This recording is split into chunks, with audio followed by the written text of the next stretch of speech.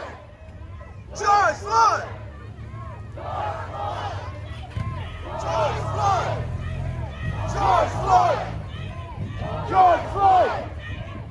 George Floyd! George Floyd! George Floyd! George Floyd! George Floyd! George Floyd!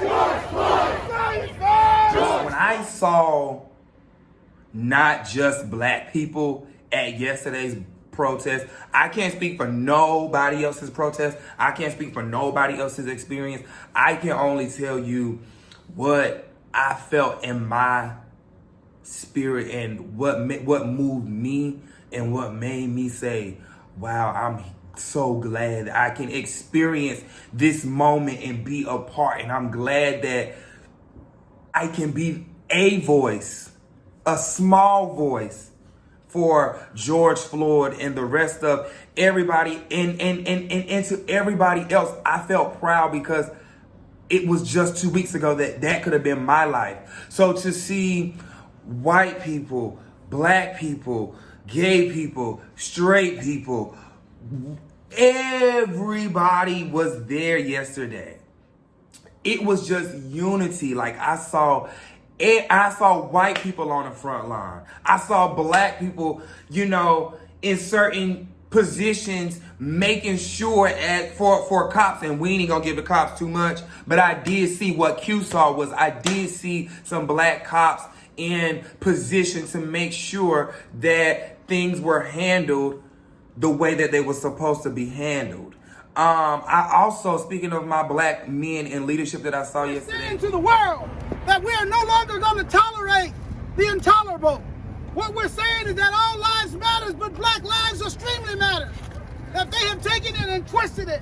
We have had corrupt police in our police department. We need to call the elected officials. When a cop gets a complaint, it needs to be publicized. Every time he gets a complaint. Yes! We need to track their behavior. What has happened is that a man was allowed to violate the human rights of individuals and black folks and kill folks 12 times before he finally got caught on tape doing it. So while you got your cell phones and you got this internet and you got this social media, this is a time of transparency. We have to let the cops know that they work for us. We have to hold them accountable. Because how many times do you call them when somebody act up because you don't want to take them out? So there are times that you need them and there's times that we don't need them. And we damn sure don't need them with our knees on our neck. Yes! Propaganda. So as we stand up as a people and as a nation before the world's eyes, not as blacks, not as browns, not as whites or yellows or anybody else, but we're standing up as people power against an injustice. We cannot do it without you. There are not enough black people in America to kill all the white folks in America. This is what they want. This is what they want, is destruction of self and humanity. So as we stand here today, and I thank the organizers and I thank Allah subhanahu wa ta'ala for calling us together today. I only can speak for Q.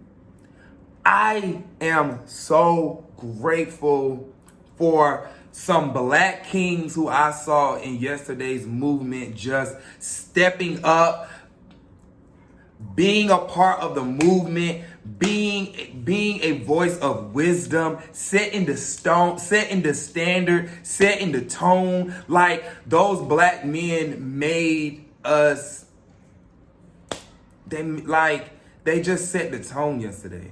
And I wish that there was some type of leadership in place for us right now that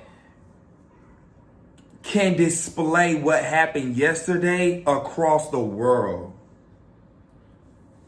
If that makes sense, without me having to go too far and explain too much and do too much with the video. Does that make sense? So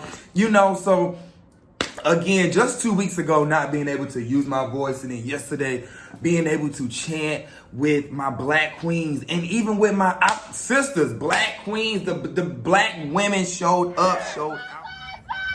Black Lives Matter! George Floyd! George Floyd! George Floyd! George Floyd!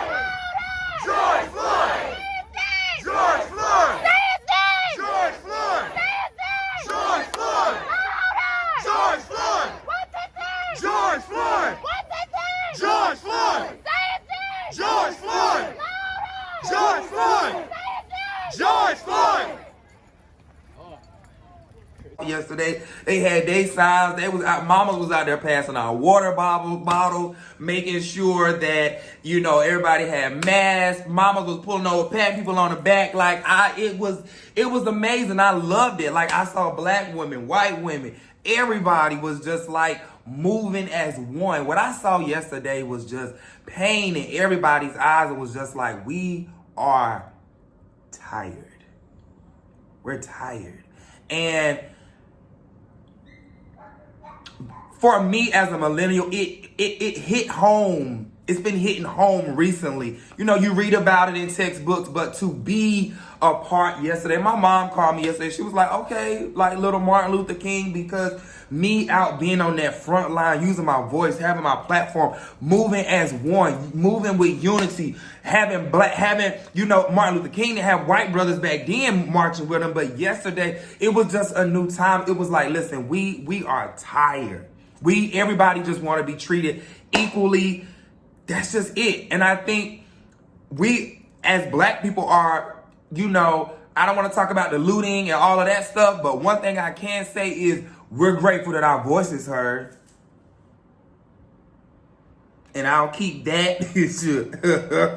I'll keep that at that. Another thing yesterday, it felt good to march around, you know, chanting, I'm black and I'm proud. Like, I literally had tears flowing down my face yesterday because I was like, oh my gosh, I could have died. No, not died. I could have been murdered 2 weeks ago. But to be in this moment today, yesterday, I just a feeling that I cannot put in words. That's just something I wrote history for my own self as a black man yesterday that I could pass down to my son and say, you know, in this time, your dad was almost murdered by 11 white police officers. 2 weeks later, I marched like I can tell my son this. Like, I literally marched almost, you know, I didn't march. It was like 10 miles. I don't even know how long it was. I know we was out there for a long time. You know, march to have change, to make change, you know. And baby, I don't know about our youth, but baby, when y'all get to the year of 2020, this little time block from January to June, July, probably the whole 2020, this is gonna be y'all gonna have to buckle your seatbelts because a lot happened, okay? Anyways, I didn't want to make this video too long. I didn't want to make it too silly. I just wanted to kind of just give my raw, honest opinion about what I saw yesterday, how I feel, how I felt. Today, I'm tired, but I'm honored. I'm proud. I'm proud to be black. I'm proud to be black. I am proud to lead and chant and to help move and to direct and lead a 2020 peaceful movement and march. And yet there has been a small amount of stuff that hasn't been peaceful. However, I do feel great that the world hears us. I honestly do. And that's even a comment. And you know what? I'll leave it at that. I'll end it with that. I'll leave it with my two last quotes of the day. So my quote of the day is the first one is from my father. So having a conversation with my father about everything that happened yesterday, just how peaceful it was. There was no dogs. Now there was a few little spurts and spats throughout the movement yesterday, but from what I seen, I didn't see anybody being harmed. Q didn't see any of that. But anywho, back to my dad's quote. My dad's quote was, for the first time, but this was right before I went to bed last night. My dad said for the first time in his entire life, he felt proud to be black. And that was after watching my video. So for me, I'm honored, and that makes me feel amazing. My next quote is from just someone who we just miss so much. If going forward, we can demonstrate our justifiable anger into peaceful, sustained, and effective action, then this moment can be a real turning point in our nation. Long journey to live up to our highest ideas. Let's get to work. That is from our one and only, forever my president, Barack Obama. Y'all be sure to like, comment, and subscribe. Be sure to grab my book and shirts. It will be down in the description bar. And I will see you guys in the next video. Everybody out there, please be safe. All right? It's your boy Q. I love you all. Floyd, period. Floyd! George Floyd!